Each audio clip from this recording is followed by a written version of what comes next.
What if the storm you fear most is not around you, but inside you, and Jesus is already in the boat? What if panic is not proof of weak faith, but an invitation to discover who Jesus truly is? What if the moment you think God is silent is the very moment he is about to speak peace? In Luke chapter 8, Jesus invites his disciples into a boat and says something simple. Let us go over to the other side of the lake. There is no warning, no prophecy of danger, just an invitation to move forward. And sometimes that is exactly how storms enter our lives, not as punishment, not as consequence, but along the path of obedience. As they sail, Jesus falls asleep. The lake, calm at first, suddenly turns violent. Waves crash into the boat. Water begins to fill it. The disciples, many of them experienced fishermen, realize this is no ordinary storm. This is the kind that overwhelms skill, strength, and experience. And Jesus is sleeping. This detail matters. The presence of Jesus in the boat does not prevent the storm. Faith does not exempt us from turbulence. Following Jesus does not guarantee smooth waters. What it guarantees is his presence, even when he seems silent. The disciples panic. Fear takes over.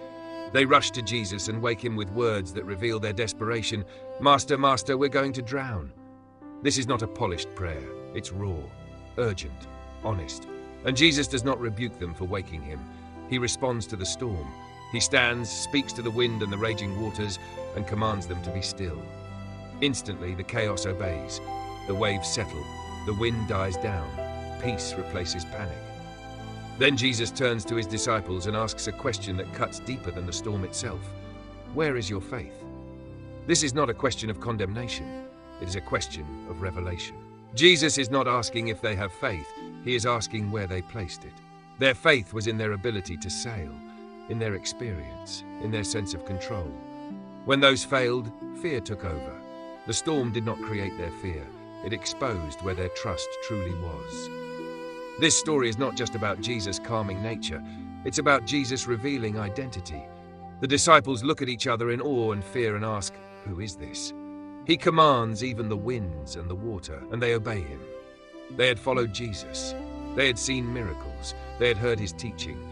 But now they are confronting a deeper truth. Jesus is not just a teacher. He is not just a healer. He has authority over chaos itself. Storms have a way of revealing what calm days conceal. When life is peaceful, faith can remain theoretical. But when waves rise and control slips away, faith becomes personal. Many people assume that if God is present, there should be no storms. But Scripture shows us something different.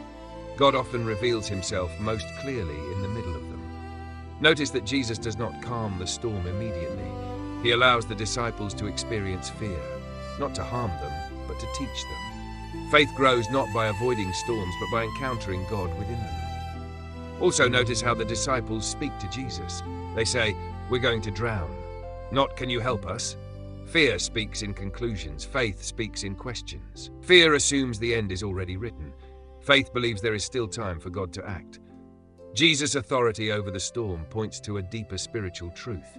In Scripture, storms often symbolize chaos, fear, and forces beyond human control. By commanding the storm, Jesus is showing that nothing, visible or invisible, is beyond his authority. But the greater lesson is not about his power over nature. It's about trust in his presence. Jesus was in the boat the entire time. He did not leave. He did not abandon them. His sleep was not indifference. It was confidence. He rested because he knew who he was, and he knew the storm did not have the final word. For us today, storms come in many forms. Anxiety that won't quiet down, relationships that feel like they're breaking apart, financial pressure, health scares, uncertainty about the future. And in those moments, God can feel silent. The question Jesus asks still echoes, where is your faith? Is it in circumstances being calm, or is it in the character of Christ? Faith does not mean pretending the storm isn't real. The disciples were honest about their fear. Faith means bringing that fear to Jesus rather than letting it rule us. Another important detail, Jesus calms the storm with a word. He does not struggle, he does not negotiate, he speaks, and chaos listens. The same voice that spoke creation into existence speaks peace into disorder. That means the storm responds to Jesus even when the disciples do not yet fully trust him. God's faithfulness does not depend on our perfect faith. After the storm is calm, there is silence. but it is a different kind of silence. Not the uneasy quiet before disaster, but the settled stillness after deliverance. And in that silence, the disciples are left with a deeper awe than fear ever produced. Fear says, "What if everything falls apart?" Faith asks, "Who is with me when it does?" Jesus is not just interested in calming storms around us. He wants to calm storms within us. The panic, the doubt, the sense of being out of control. Sometimes he calms the situation. Other times he calms the heart, but he is always present. This story reminds us that obedience can lead into storms, but also through them. Jesus said, "Let us go to the other side." The storm did not change the destination. It only delayed their arrival. Whatever storm you are facing today, it is not the end of your journey. The presence of waves does not mean the absence of God. When Jesus asks, "Where is your faith?" he is inviting us to relocate it, from ourselves, from outcomes, from certainty, to him. The disciples entered the boat knowing Jesus. They left the storm knowing him more deeply. That is often the purpose of storms, not to destroy us, but to reveal who Jesus truly is. If you feel overwhelmed, afraid, or uncertain, remember this: Jesus is in the boat. He sees the waves, he hears your cry, and at the right moment, he speaks peace. Thank you for watching this video. If this message encouraged you or gave you strength, please like the video, follow the Holy Path Insights channel, and share this reflection with someone who may be facing a storm today. Your support helps us continue sharing the life-changing teachings of Jesus.